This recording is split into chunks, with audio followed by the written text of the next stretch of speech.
នេះបងប្អូនមកមើលអ្នកប្រមាញ់ទេដែរបងប្អូនហើយនិយាយពីថានៅតែនេះបានទេលឺថាអត់មហូប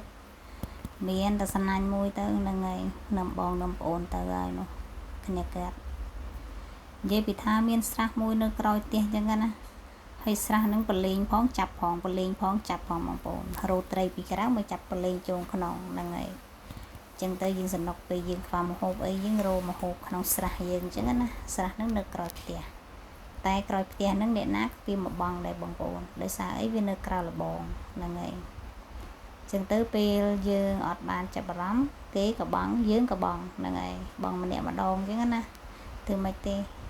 បងបានកញ្ចែកគ្នាហូបទៅហ្នឹងហើយចឹងថ្ងៃនេះឮតែអត់មកហូបមួយមកនេះឃើញទេផ្ដើមដំបងថាទុយអត់យកទេដល់ពេលរោអត់បានអាធំមានអីអាទុយគេយកអាធំក៏យកហ្នឹងហើយឲ្យតែបានបងប្អូនហើយនិយាយពីថាលើកលើសស្វាត្រៀបប៉ះអីយកនឹងឯងបងប្អូនហ្នឹងហើយឥឡូវទៅមើលពុកកើតនេះឲ្យតែមានតាសណាញ់មួយចឹងទៅអើយមិនចេះខ្ជិលទេបងប្អូនអើយឃើញអូចាប់អូត្រៀបចឹងទៅហ្នឹងហើយទឹករាក់ដែរបងប្អូនចឹងទៅយើងស្រួលរោហ្នឹងហើយបើទឹកជ្រៅក៏យើងបង់ស្រាវតែបើថាទឹករាក់ចឹងយើងបង់ឲ្យត្រៀបយកចឹងទៅប៉ះមិនយកហ្នឹងហើយត្រីមានធំមានទូចឹងណាបងប្អូនហ្នឹងហើយនេះឃើញទេបងប្អូន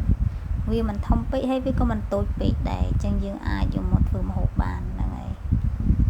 ឲ្យតែយើងចេះច្នៃធ្វើអីក៏បានដែរបងប្អូននេះឃើញទេត្រីអាហ្នឹងត្រីស្រែបងប្អូនយើងស្រះក្រោយផ្ទះមែនប៉ុន្តែវាស៊ីចំណីបែបធម្មជាតិហ្នឹងហើយយើងអត់មានបានដាក់ចំណីឲ្យវាទេគឺវាធំធាត់ដោយធម្មជាតិតែម្ដងហ្នឹងហើយក្រលេខ10000អ្នកប្រមាណនេះបងប្អូនអើយនិយាយពីថាស៊ូគ្នាម្នាក់ម្ដងអ្នកណាបានប្រមាណអ្នកណាបានប្រមាណស្វាចាប់ទាំងអស់គ្នាអ្នកខ្លះអត់បានត្រីទេហ្នឹងហើយនេះ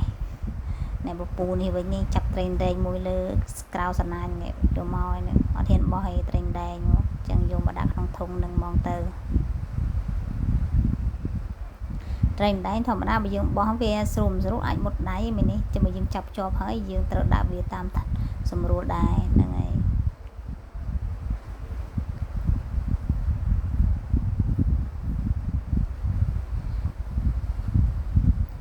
នេះបងប្អូនវិធីសាស្ត្រនេសាទត្រីដ៏សាមញ្ញមែនទែនបងប្អូនហើយ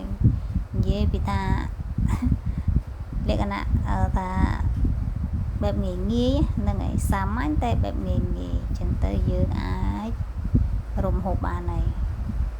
ឃើញទេមានតែគ្នា2នាក់3នាក់ចឹងទៅអូសមួយ2នាក់អូសម្នាក់ទៀតនឹងចាប់ជើងសណាញ់ខាងក្រោមហ្នឹងហើយណែគេធ្វើអញ្ចឹងឯងបងប្អូនវាគ្របឲ្យចិត្តចឹងទៅហើយគេចាប់ប្រងធ្វើការស្រាវជ្រាបត្រៀបហ្នឹងហើយត្រៀបនេះបានបោះមកលើអញ្ចឹងណានាងខ្ញុំនៅខាងលើក៏ចាប់យកដាក់ក្នុងធុងដែរហ្នឹងណាហ្នឹងហើយឃើញទេឃើញតែយើងបានល្មមអាចយកធ្វើម្ហូបអីចឹងទៅពួកគាត់នឹងក៏ថាឆ្លៀនតិចទៀតតែលោកបានថែមទៀតចឹងណាបងប្អូនហ្នឹងហើយតែបើយើងរោទៀតចេះតែបានទៀតហ្នឹងឯងព្រោះអីត្រីវាគួរសមដែរយើងប្រឡែងក៏ច្រើនដែរក្នុងស្រះនេះចឹងណាហ្នឹងហើយត្រៀបបានដែរហ្នឹងបងប្អូនឃើញទេ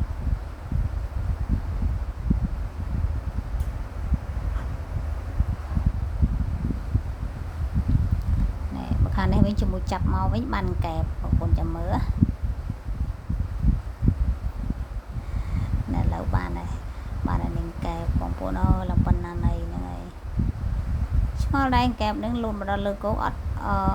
វាអត់លូតទៅណាបោះពីក្នុងទឹកមកដល់លើគោកហ្នឹងហើយនៅខាងនេះគេពងភាសាថាមិញប៉ះត្រីធំប៉ិនក៏ដៃហ្នឹងហើយតែអត់មានណាចាប់បានទេដោយសារអីត្រីនឹងនៅកន្លែងណាទេបងប្អូនវារត់ពេញទៅវានឹងឯងក្នុងទឹកហ្នឹង